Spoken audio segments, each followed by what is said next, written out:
Est-il possible aujourd'hui de se retrouver entre amis et de faire la fête sans boire démesurément?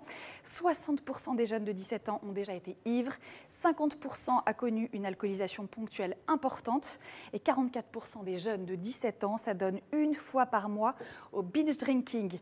Alors l'alcool est-il en train de sacrifier la jeunesse? Comment ça s'explique? Quel malaise cette consommation excessive d'alcool traduit-elle? Est-ce que les jeunes sont significativement plus exposés à l'alcool aujourd'hui qu'avant, depuis quand, etc. Et une politique de santé publique plus interventionniste est-elle vraiment la solution? On vous a posé la question sur Twitter. Êtes-vous inquiet du rapport des jeunes avec l'alcool? Et vous êtes un peu plus de 60% à répondre oui. Voilà donc le sujet des décrypteurs aujourd'hui. Et je vous propose que pour commencer, on réécoute les propos d'Agnès Buzyn, la ministre des Solidarités et de la Santé. Elle était le 9 janvier sur RMC BFM TV. Écoutez. Je veux lutter contre l'alcoolisation des jeunes, l'alcoolisation abusive. Et donc là, j'ai dans mon plan de prévention énormément de mesures qui visent à mieux accompagner les jeunes face à l'alcoolisation. Et je rappelle que j'ai un plan de priorité de prévention qui évolue, qui a été présenté il y a 1 an et qui va être revu pour le mois de mars. Et je verrai quelles mesures supplémentaires. Interdiction, par exemple, de la publicité pour l'alcool près des collèges et lycées. Par exemple. Par exemple. Ça pourrait être discuté.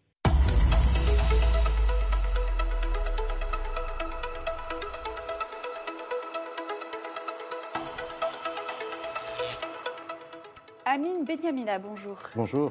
Vous êtes psychiatre, vous dirigez le service d'addictologie de l'hôpital Paul Brousse à Villejuif et vous avez coécrit ce livre « Comment l'alcool détruit la jeunesse, la responsabilité des lobbies et des politiques ». C'est paru l'année dernière chez Albin Michel. Alors, Amine, le fameux plan de mobilisation nationale contre les addictions a enfin été dévoilé après maintes reports sur le sujet. Il a été adopté en catimini. Qu'en est-il sorti? Est-ce que les mesures notamment contre l'alcool, ont été concluantes selon vous?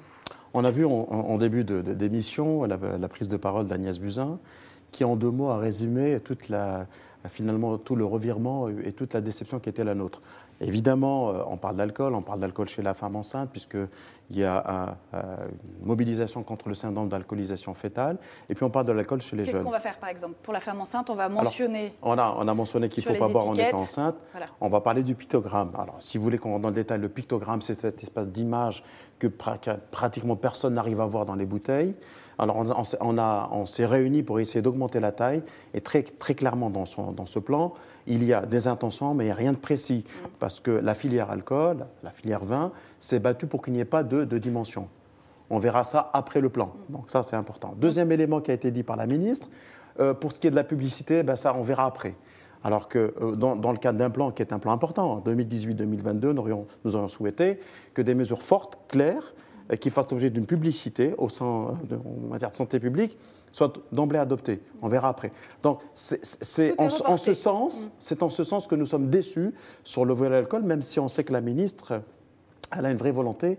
Et je pense que la décision ne dépend pas que d'elle. Est-ce que, selon vous, une politique de santé publique plus interventionniste est vraiment souhaitable? Est-ce que vous pensez qu'il faut que ça passe par là dès le départ et de façon incontournable pour faire avancer un petit peu les choses? Moi, je ne suis pas parlementaire, je ne suis pas politique. Je suis médecin et je suis un observateur de la santé publique. En France, on a un produit qui est légal et qui n'est pas illicite, c'est l'alcool, au même titre que le tabac, qui fait 50 000 morts tous les ans. Si vous comparez les politiques mises en place pour le tabac, on a tout mis en place. On a baissé le nombre de personnes qui rentrent dans le tabac, on a baissé le nombre de morts, on a baissé la quantité de cigarettes vendues par an en France. C'est une vraie politique de réussite qui d'ailleurs est à mettre au crédit d'Agnès Buzyn qui, avant d'être ministre, s'est beaucoup mobilisée là-dessus.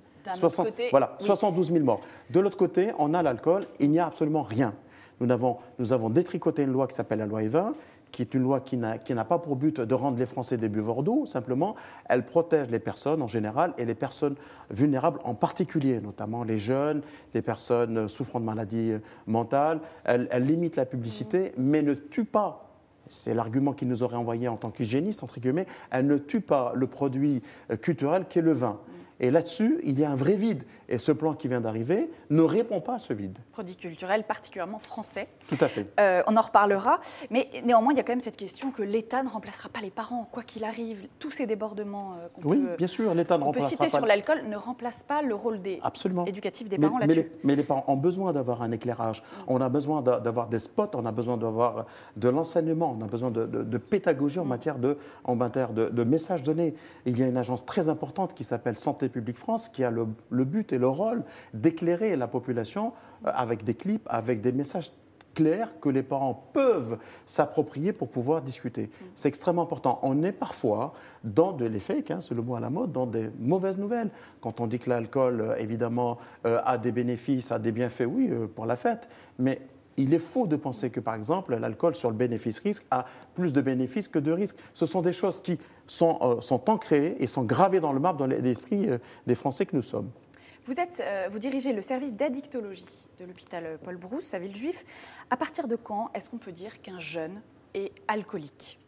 Alors j'ai un hôpital de jour adolescent et je peux vous assurer qu'actuellement, on a 6 ou 7 jeunes qui sont régulièrement dans mon service et qui sont alcooliques où on l'entend vulgairement, c'est-à-dire une consommation quotidienne et des dommages qui s'installent. Des dommages, c'est-à-dire des problèmes sur le plan physique, sur le plan finalement de l'adhésion familiale et l'adhésion scolaire, et avec des signes de manque qui peuvent apparaître. Alors la quantité ne veut rien dire, c'est un ensemble de symptômes, un ensemble de situations qui fait qu'on devient finalement, on s'exclut du milieu dans lequel on se trouve et on a un rapport à l'alcool qui est un rapport quotidien et d'esclavage en quelque sorte, et de perte de liberté. D'esclavage, de dépendance déjà pour certains. Et de perte de liberté, ça peut arriver. Jeunes, il y a déjà cette notion de dépendance ? Ça existe, évidemment c'est le maximum qu'on peut avoir, mais ce qu'il faut avoir en tête, la typologie des jeunes actuels, ce n'est pas simplement de la consommation d'alcool, il faut l'avoir en tête. On a des cocktails de consommation qui viennent encore plus complexifier le profil actuel des jeunes en 2019. C'est de l'alcool, c'est des psychostimulants, c'est un peu de cocaïne qui ne coûte pas cher, c'est des médicaments, c'est des écrans, c'est tout ça qui nous oblige à avoir un enjeu. On a un vrai défi de prise en charge et d'éclairage des parents et des adultes concernant les jeunes actuels. Alors d'ailleurs, est-ce qu'on est tous égaux devant l'addiction ? Est-ce qu'on a tous ce conditionnement un peu non, évidemment, similaire ? Non. L'addiction, c'est la rencontre entre un produit, une personne et un environnement. En fonction des vulnérabilités rassemblées, ces 3 éléments, on est plus ou moins candidat à devenir addict à quel que soit le produit. Et pour l'alcool, c'est pareil ? Pour l'alcool, c'est pareil. On a ce qu'on appelle des alcoolisations familiales, sans parler de la génétique ni rien. On a des habitudes, on a des manières de régler ces problèmes ou de gérer ces émotions par le recours à l'alcool. Il y a des cultures de l'alcool dans la famille, dans le groupe. Ce sont des facteurs de vulnérabilité et de facilitation pour aller vers le produit. Et tout ça, est-ce que vous avez l'intention, vous avez le sentiment qu'on vous a parlé de ça en tant que citoyenne ? Non. Il y a un vrai gap, il y a une espèce de difficulté à communiquer, à informer les Français sur cette question. Quand on demande aux jeunes pourquoi est-ce qu'ils boivent, pourquoi est-ce qu'ils décident chaque week-end de se mettre dans des états pareils avec l'alcool, ils parlent de stress, de timidité. Est-ce que vous, quand vous recueillez les confidences des jeunes qui s'adressent à vous, ce sont les critères principaux qui ressortent ? Est-ce qu'ils vous disent ça ? Non, mais ils me répondent de manière très attendue. Ils consomment de l'alcool parce que ça les met dans une situation de fête, de bien-être. D'abord et avant tout, la consommation des drogues en général, c'est d'abord et avant tout parce qu'on a envie d'être bien. Parce qu'on a envie de se sentir différent. Et ensuite, on trouve dans la consommation de l'alcool une manière de gérer du stress, une manière de gérer des problèmes, une manière de gérer une dépression, une timidité. Et c'est à ce moment-là que le rapport compliqué et pathologique à l'alcool s'installe.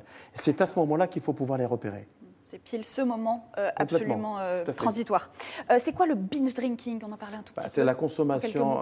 Le binge drinking, c'est le fait de consommer une quantité d'alcool dans un temps donné, c'est-à-dire en général moins de 2 heures, et accéder à une alcoolémie élevée au-delà de 0,75 voire 1 gramme d'alcool pur dans le sang. Donc c'est une pratique qu'on dit venir des pays anglo-saxons, notamment la Grande-Bretagne, mais qui existait chez nous. Alors la différence entre ce qui se passait il y a quelques années maintenant, c'est que le binge drinking se suffit à lui-même. Le plaisir n'est pas de boire et de s'ouvrir vers l'extérieur, c'est boire pour boire, dans un groupe où on n'a plus d'échange. Et ça, c'est nouveau. C'est nouveau. C'est pas si nouveau que ça maintenant. Ça fait quand même une dizaine d'années que le phénomène existe. Le problème, c'est qu'on a quand même du recul avec des études et on voit qu'il y a des problématiques neurologiques, même si jusqu'à présent on ne le voyait pas. Il y a des problèmes hépatiques. Ça agit fortement sur l'organisme de façon prouvée. Ça stresse l'organisme sur le plan neurologique, sur le plan hépatique et sur le plan cardiovasculaire. Comment vous analysez, dernière question, avant qu'on rentre plus en profondeur dans ce débat, qu'est-ce que vous pensez du mal-être que ça traduit finalement, cette consommation très forte de l'alcool, sans limite, pour des jeunes de plus en plus jeunes? Oh, je ne parlerai pas de mal-être, pardon. Je parlerai finalement d'une nouvelle mode. L'alcool et le vin étaient ringards il y a une quinzaine d'années. On consommait beaucoup plus des produits interdits ou bien à la limite de l'interdiction ou qui ont des statuts particuliers comme le cannabis. Le fait de revenir à l'alcool, ce n'est pas le fait du hasard. Je le répète, je l'écris dans mon ouvrage avec Marie-Pierre Samitier. On a un vrai travail de lobby qui a rendu tendance finalement à la consommation des alcools. Et c'est ce qui très clairement est intéressant à avoir comme un regard sociologique sur la place de l'alcool actuellement. L'alcool coûte parfois moins cher que l'eau minérale, donc il faut vraiment se poser la question.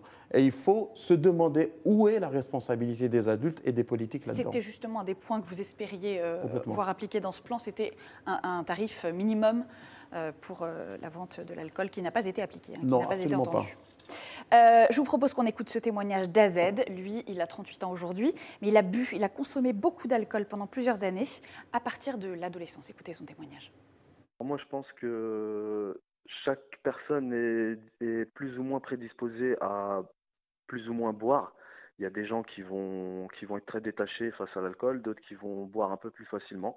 Moi, malheureusement, je faisais partie de ceux qui pouvaient boire un peu plus facilement. Alors, je buvais simplement le week-end, de temps à autre, et petit à petit, un petit peu plus. Et ça n'était pas encore de l'alcoolisme à proprement dit. La base, c'est comme tous les jeunes, je pense que la base, c'est sortir le week-end, aller en boîte, boire pour danser, pour se désinhiber. C'est la principale raison, c'est se désinhiber. C'est la principale raison, danser, être timide, draguer.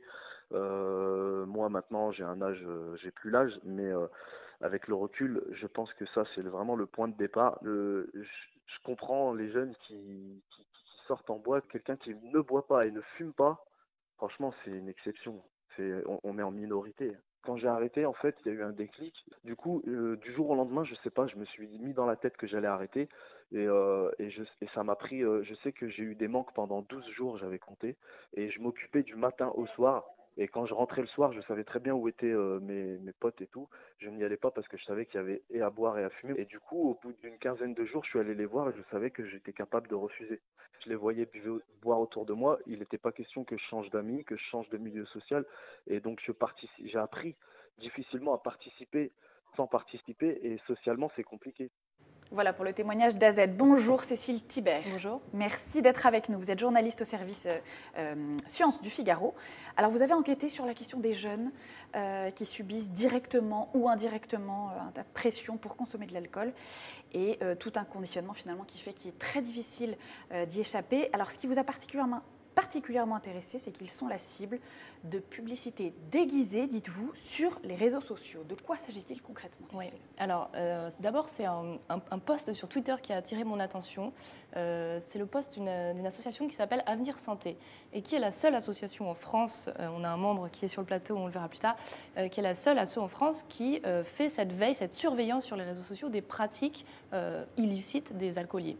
Et cette association dit, mais regardez, il y a 2 mineurs qui font de la publicité pour telle marque de bière. Je me dis, tiens, bon, je vais voir. Et je commence à identifier les hashtags sur Instagram, c'est-à-dire les mots-clés qui me permettent de retrouver un peu tous les posts similaires. Et en fait, j'en ai trouvé des dizaines de jeunes. Alors, ils n'étaient pas tous mineurs, mais des jeunes qui faisaient la promotion de cette bière. Une énorme campagne publicitaire qui s'est lancée l'été dernier, de façon assez discrète finalement, même si c'est une offensive massive. Pourquoi discrète? Parce que c'est pas tout le temps souligné que ce sont des partenariats publicitaires. Donc, en fait, c'est difficile pour les abonnés de ces influenceurs de repérer que ce sont des publicités. Et ça, c'est pas interdit par la loi Evin, notamment, dont on parlait tout à l'heure, la loi de 1991, interdit pas ce genre de publicité? Si, c'est pas du tout dans l'esprit de la loi E20 qui dit que on ne peut pas faire de publicité pour l'alcool, en faveur de l'alcool, sur des médias qui sont destinés principalement aux jeunes. Qui ciblent la jeunesse. Qui ciblent la jeunesse. Et là, quand on a une influenceuse qui est mineure, qui a 17 ans, qui a 200 000 abonnés et qui fait la promotion, on la voit, elle ne boit pas, hein, elle tient sa bière, elle ne boit jamais la bière, mais elle la tient en souriant, dans un contexte festif. Et on a l'impression que c'est tout à fait naturel, que c'est une photo prise à la volée. Voilà. Et ce n'est pas du tout indiqué que c'est de la publicité, c'est complètement illégal. Moyennant rémunération, du coup? Moyennant rémunération. Donc j'ai réussi à contacter plusieurs jeunes. Alors, il y en a une qui m'a dit, c'est assez secret, les montants sont tenus secrets, mais l'une d'entre elles m'a révélé que pour 3 photos publiées sur l'année avec la bière, elle a gagné plusieurs millions d'euros, plusieurs milliers d'euros, excusez-moi, oui. Plusieurs milliers d'euros, et des avantages comme des voyages, des invitations, etc. Et vous pensez, enfin c'est difficile peut-être à évaluer aujourd'hui, que ça a des retombées efficaces, réelles en tout cas, sur la consommation des jeunes, ce nouveau mode de communication, de publicité? Alors, lors de l'enquête, en fait, j'ai interrogé une chercheuse qui est spécialiste du marketing social, qui s'appelle Karine Galopel-Morvan. Et elle a travaillé pendant de longues années sur le tabac, l'influence du marketing du tabac sur la consommation.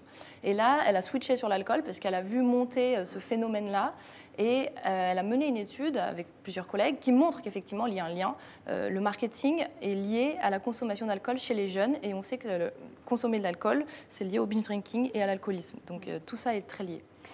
D'une façon plus générale, Cécile, comment a évolué, quelle conclusion on peut tirer sur les évolutions de la consommation de l'alcool chez les jeunes ces 15 dernières années? Est-ce que c'est pire qu'avant? Est-ce que c'est plus régulier? Comment ça a évolué? Alors, étonnamment, selon les chiffres de l'Observatoire français des drogues et toxicomanies, qui suit ça de façon assez étroite chaque année, la consommation générale a diminué. On a connu une forte hausse dans les années 2010, et là, depuis 2015, c'est plutôt en diminution. On a un jeune sur 2 qui boit de l'alcool régulièrement dans le mois. Mais par contre, ce qui augmente, c'est les épisodes de binge drinking, donc le fait de boire en un coup 5 verres, plus de 5 verres, et donc de s'adonner à l'ivresse rapide. Ça augmente. Et la fréquence, pas particulièrement?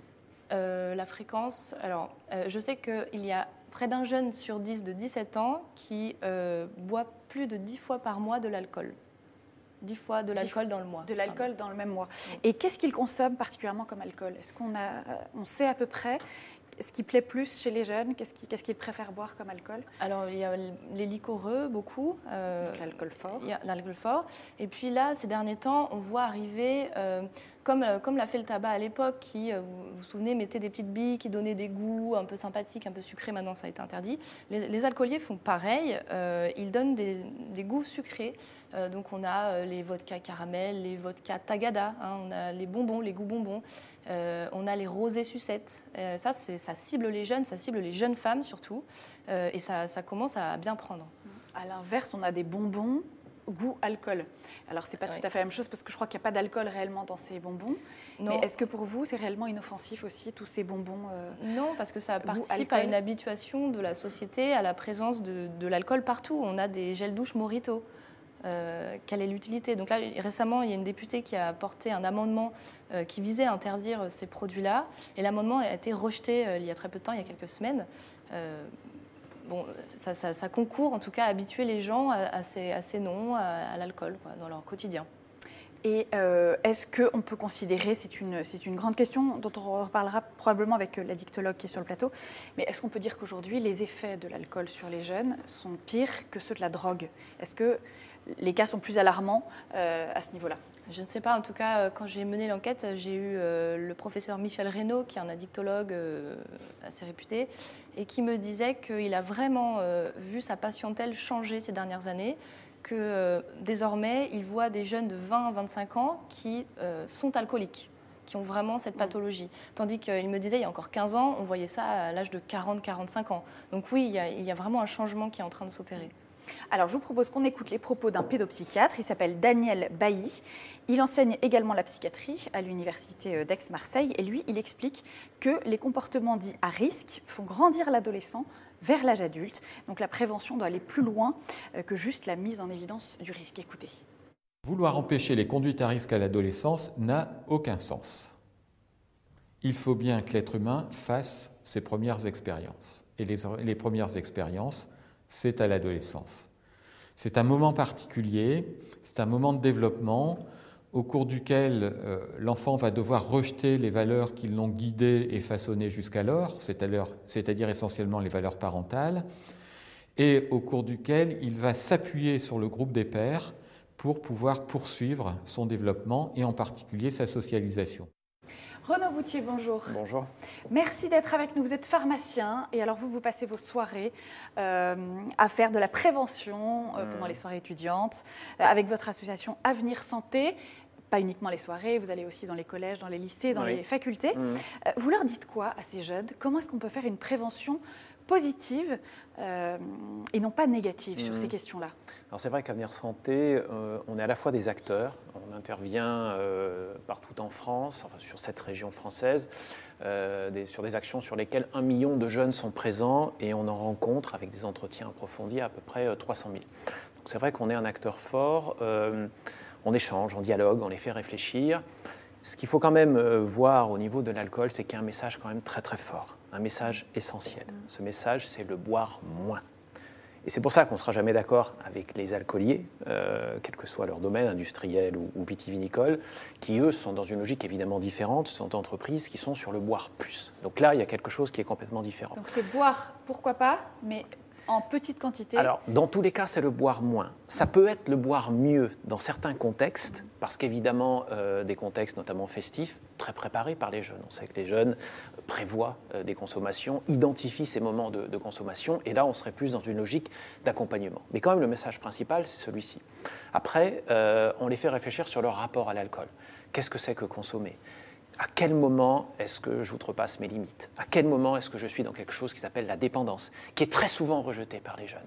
Il y a une sorte d'écart entre je maîtrise ma consommation, et ça peut aller d'ailleurs très très loin, à je ne maîtrise plus du tout cette consommation, et là il y a quand même un très très fort déni, parce que les représentations sont tout à fait différentes. C'est la représentation de la personne dépendante, de l'état de la personne alcoolique. Il y a une sorte de rejet total, de mise à distance de cet état-là, qui ne les concerne pas, ou en tous les cas, ils ne veulent pas être dans ce statut-là. Donc finalement, entre les deux, il n'y a pas grand-chose. Il y a une impression au fond, de maîtrise du produit, de maîtrise de la consommation. Et ce n'est pas si évident que ça, parce qu'on le voit, il y a des passages de l'un à l'autre, et en tous les cas, des consommations répétées, de fortes consommations, va prédisposer à un passage dans autre chose. Donc on les fait réfléchir là-dessus, on travaille là-dessus, on est à la fois dans une certaine prévention, y compris sur la question qui fâche encore plus que le boire moins, c'est ne pas boire.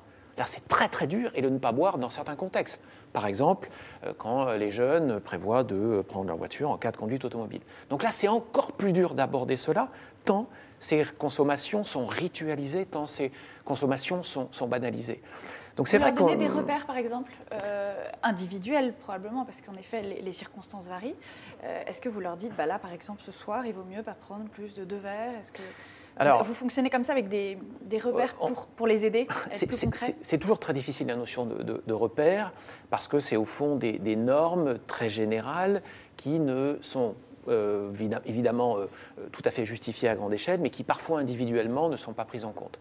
On essaie de travailler avec eux sur le rapport à l'alcool, sur les conditions dans lesquelles une consommation peut être tolérée, maîtrisée, acceptable. À partir de quel moment je ne maîtrise plus ma consommation à titre personnel ou vis-à-vis des autres, parce qu'évidemment on connaît les risques en termes d'accident de la route, en termes de violence, en termes d'agression sexuelle, on sait qu'il y a un certain nombre de conséquences court terme. Il est évident que les jeunes ont une caractéristique, c'est leur difficulté à se projeter. Donc c'est vrai que nous travaillons surtout sur des éléments court terme, mais nous ne privons pas d'aller beaucoup plus loin, justement pour parler des conséquences à moyen et à long terme, parce qu'il faut qu'ils les intègrent, ces conséquences-là. Et comment ils réagissent d'ailleurs, ces jeunes? On a l'impression quand même que sur l'alcool, c'est un sujet sur lequel ils acceptent de dialoguer, de parler. C'est peut-être moins tabou que d'autres sujets délicats pour eux. On parlait un tout petit peu tout à l'heure de la drogue.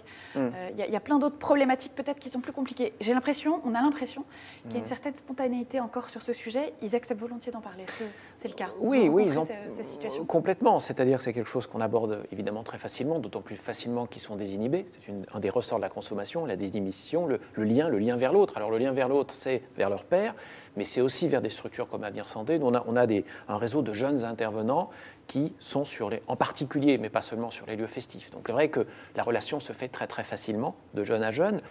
faut voir que l'influence... C'est une opportunité pour vous à saisir. Complètement. Et puis, nous sommes des pairs. Nous sommes de jeunes intervenants. On a un réseau d'à peu près 160 jeunes intervenants. La notion de pair, elle est très, très importante. La notion de pair, elle peut être utilisée à la fois dans l'entrée, dans les consommations, quelles qu'elles soient, tabac, alcool, cannabis, mais aussi peut-être dans l'idée de prévention, dans l'idée de limitation d'un certain nombre de consommations. J'ose à peine prononcer le mot de modération. On verra peut-être pourquoi après, mais en tous les cas, dans l'idée qu'à un moment donné, il faut réfléchir à sa consommation. Et cette notion de pair, nous l'utilisons là pour le coup positivement, c'est-à-dire dans le sens d'une réflexion, dans le sens d'un questionnement sur ces consommations qui ne se fait quasiment plus. On est dans des processus qui sont quasiment automatiques, effectivement. On associe un contexte, en général le contexte festif, à la consommation. Cela va de pair. C'est très, très commun. Vous leur et demandez en fait d'être raisonnable alors que ce sont pile des moments où justement le raisonnement n'est plus tellement possible. Alors, tout dépend à qui on s'adresse et dans quel état sont les jeunes que nous rencontrons. Il est évident qu'à partir d'un certain moment, la notion de raison, on peut la mettre de côté. Nous sommes là pour limiter la casse, c'est-à-dire limiter les conséquences des prises de risques. Ça s'appelle de la réduction des risques, ça s'appelle éviter les surrisques, un risque qui est déjà là, c'est-à-dire celui de la consommation d'alcool. C'est des mesures de protection de la personne qui va prendre le volant. C'est les mesures de protection vis-à-vis de l'entourage. C'est une vigilance accrue vis-à-vis de celles et ceux qui ont consommé et qui peuvent être dans des états de léthargie ou de coma éthylique. Et puis, c'est la notion aussi citoyenne de vous êtes dans un groupe, faites attention les uns aux autres, soyez vigilants, soyez responsables dans ce groupe, ayez quand même un regard sur celles et ceux qui consomment. On est beaucoup là-dedans parce qu'on ne peut pas être partout, on ne peut pas agir à la place des jeunes. Et c'est vrai qu'on essaye de diffuser un message de solidarité au sein des groupes. Ça, c'est un des ressorts et un des enjeux très très forts de notre action, au fond de diffuser cette bienveillance vis-à-vis des autres en matière de consommation. Là-dessus, ils sont réceptifs sur ce genre de notions. Ils sont très réceptifs parce qu'il y a encore des notions de solidarité qui subsistent. Ils sont très, je dirais, très bienveillants les uns par rapport aux autres. La notion de groupe, elle est très très forte, de cohésion dans le groupe. Et c'est vrai que, alors évidemment, la presse fait parfois état, ou les médias, de jeunes, et il y a malheureusement l'actualité récente l'a montré, qui se retrouvent seuls et qui est retrouvé malheureusement, c'était un étudiant, et d'ailleurs il y a eu des mesures qui vont être mises en place par rapport à ça, qui est retrouvé le matin seul, parce qu'il a été justement mis de côté et non surveillé par ses pairs. Ça arrive, mais globalement, il y a quand même une très très forte solidarité au sein des groupes. Alors, je vous propose qu'on écoute les propos de Michel Reynaud. Lui, il est psychiatre et addictologue également, et il préside le fonds Action Addiction. C'était le 17 mai 2018 sur Europe 1. Écoutez. Le vin, c'est la richesse de la France, oui. Ça en fait partie, c'est la culture. C'est le patrimoine. C'est un psychotrope extrêmement agréable, le plus culturel, celui qui facilite les relations, amoureuses, c'est génial pour ça. Mais c'est aussi celui qui tue, celui qui abîme, celui qui modifie les comportements, et donc il faut vraiment avoir en tête qu'on ne prend pas un produit anodin. Les Français n'ont pas compris que l'alcool est dangereux. Voilà, on poursuit ce débat des décrypteurs autour de l'alcoolisme chez les jeunes. Et Julie Coulon-Profisi nous a rejoint sur le plateau. Bonjour Julie. Pour relayer donc les questions, les réactions des internautes sur le sujet. Alors, un petit commentaire d'abord peut-être sur ce qu'on vient d'entendre, si vous avez réussi à entendre. L'alcool est un produit culturel qui fait la richesse de la France, qui bénéficie d'une tolérance sociale finalement majeure en France. C'est vrai que par exemple, dans une entreprise, il n'y a pas une seule promotion ou un pot de départ qui se fasse sans systématiquement la proposition d'un verre d'alcool pour marquer le coup. Ça, c'est très franco-français. Et ce produit culturel, il va falloir en effet le redéfinir. On en parlait un tout petit peu avec vous tout à l'heure. Ouais. Je voudrais dire un mot sur l'intervention de Michel Reynaud, que je connais bien, c'était mon patron. Et on a le sentiment qu'à chaque fois qu'on doit parler d'alcool, on est obligé de montrer patte blanche. Et je trouve ça tout à fait scandaleux. On ne peut pas être taxé de personnes qui voulons mettre les Français à la diète et à l'eau.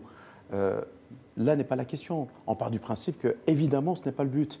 Et entre ce que disaient Daniel Bailly et Michel Reynaud, il y a une possibilité. C'est celle qu'a très bien d'abord décrite Renaud Bouttier, c'est que l'idée, ce n'est pas d'empêcher les gens de consommer, ce n'est pas de laisser les jeunes faire l'expérience parce qu'ils ont besoin de s'éprouver avec l'interdit, Ça leur permet de s'émanciper, c'est normal. Simplement d'éviter que cette expérience ne soit une expérience catastrophique et se termine par des dommages terribles. C'est tout simplement la responsabilité des pouvoirs publics et des professionnels que nous sommes. Ça va quand même dans le sens de plusieurs réactions d'internautes qu'on a pu lire sur le site du Figaro. C'est cette idée qu'au fond, ça fait partie des apprentissages de la vie. Exactement. Et qu'il faut savoir réguler, bien sûr, mais il faut bien laisser aussi les enfants découvrir ça et ensuite le recadrer. Julie. D'ailleurs, c'est Meryl qui nous dit c'est un rite de passage à l'âge adulte dans notre société contemporaine. Et elle remarque aussi, elle fait une remarque, elle dit ce qui est remarquable, c'est l'égalité de comportement entre hommes et femmes. Est-ce que c'est quelque chose que vous avez pu remarquer au niveau de l'alcool, en tout cas? C'est en train de progresser. On l'a vu avec le tabac, où les jeunes et les femmes sont devenus majoritaires dans la consommation. Il y a encore un écart entre les hommes et les femmes. Néanmoins, les stratégies des alcooliers, et Instagram en témoigne complètement, c'est de s'adresser à cette nouvelle cible, que sont les femmes, les jeunes femmes, en leur proposant des produits très très particuliers. Au fond, la consommation de tout produit, elle est quand même très très liée à l'accessibilité, à la disponibilité de l'accessibilité.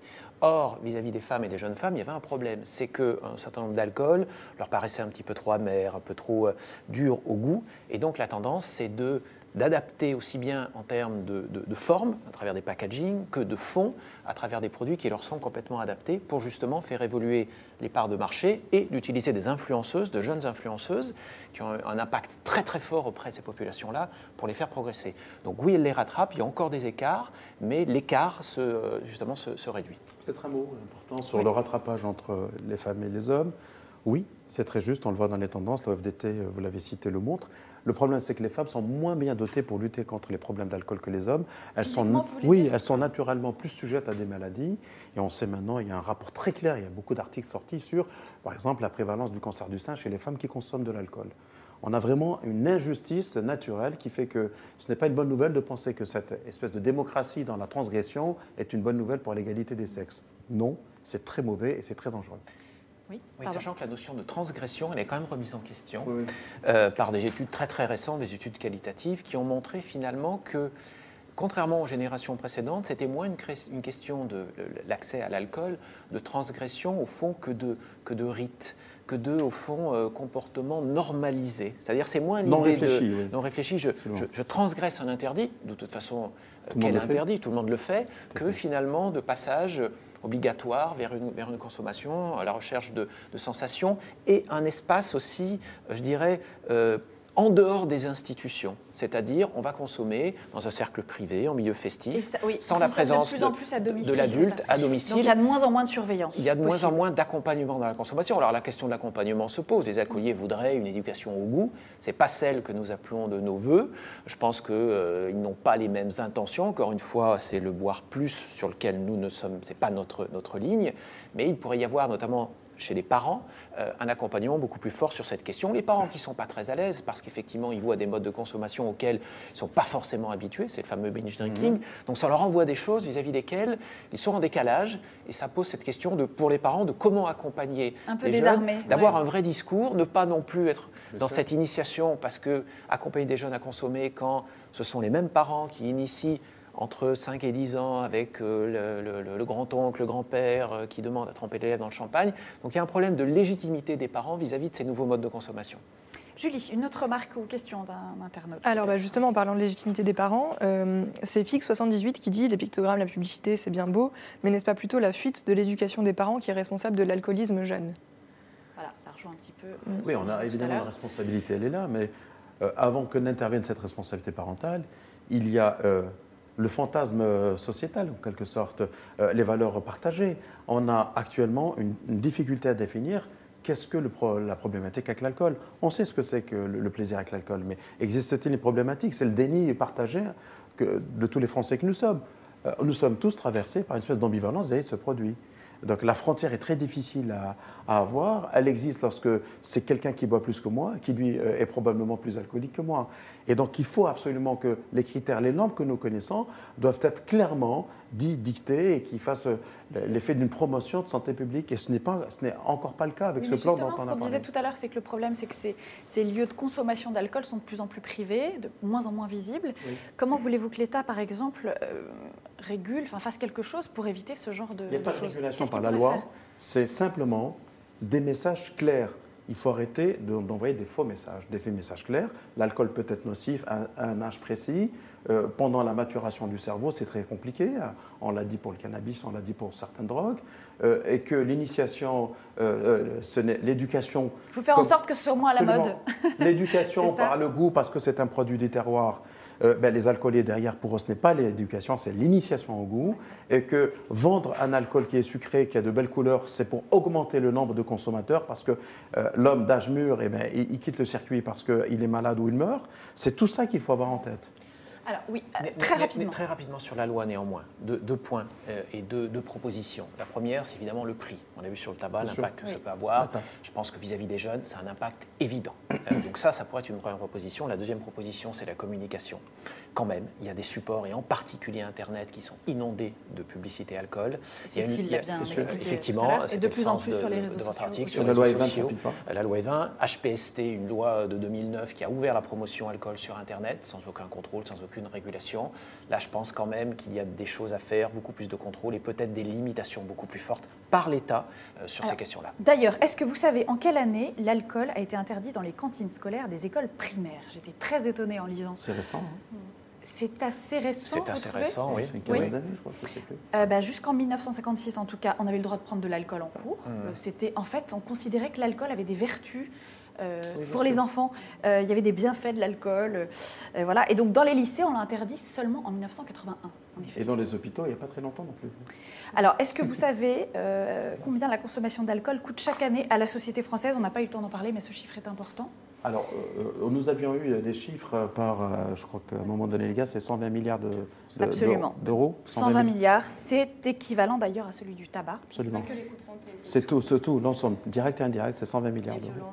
Absolument. Et dernière question de ce tout petit quiz qu'on accélère un tout petit peu, mais qui peut relever une idée que vous aviez, c'est-à-dire d'augmenter carrément le prix. Le Qatar, qui donc sera le pays hôte de la prochaine Coupe du Monde de football en 2022, a donc décidé d'augmenter son prix. Par exemple, un pack de bière, est-ce que vous savez combien coûte un pack de bière depuis le 1er janvier 2019 au Qatar? 92 €, 125 €, 170 €. Je pense que c'est le prix maximum. Peut-être, probablement. Non, c'est quand même 92 €, ce qui est déjà un prix assez important pour un pack donc, de bière. Et le SMIC est à combien? C'est une idée à retenir peut-être pour la France. Le SMIC est à combien? C'est une bonne remarque. Merci bien. Merci beaucoup de votre participation à tous les trois. Merci Julie et à tous les internautes qui ont participé. Tout de suite, vous retrouvez le talk présenté par Yves Tréhard qui reçoit l'ancien ministre Thierry Mariani qui a rallié Marine Le Pen. À très vite sur Figaro Live.